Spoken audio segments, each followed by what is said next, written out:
की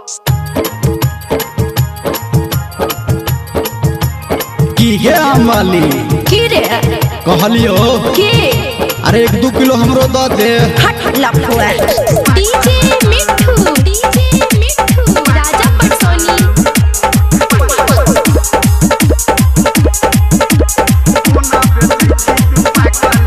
हे गे माथ पे दौड़ा हल्ला के घुमै छी टोला मोहल्ला में हल्ला करै छी। माथ पे दौड़ा हल्ला के घुमै छी टोला मोहल्ला में हल्ला करै छी।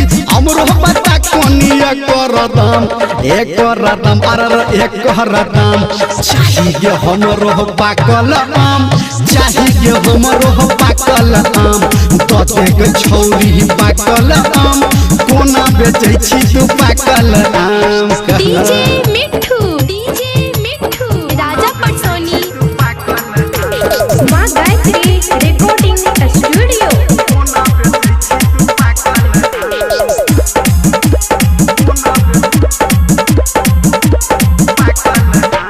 हटिया बजरिया के रेट लगा ले पैंच उधार के डेट बना ले।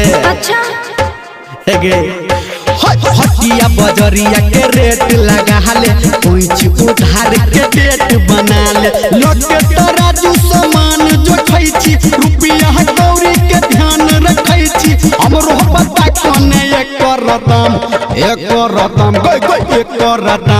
चाहिए हमरो पाकल आम चाहिए हमरो पाकल आम दते के छौरी पाकल आम केना बेचै छी पाकल आम। डीजे मिठू राजा पटसोनी। अभी आप सुन रहे हैं सावरिया म्यूजिक।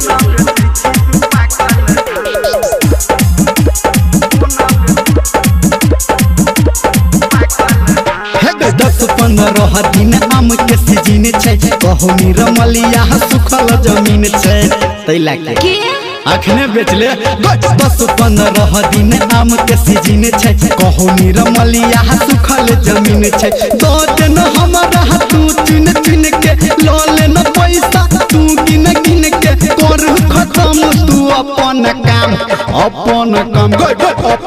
काम दते के छौरी पाकल आम चाहिए हमरा पाकल आम लो लेबो सबटा पाकल आम दते न अपन पाकल आम। बात कते रुपया दे।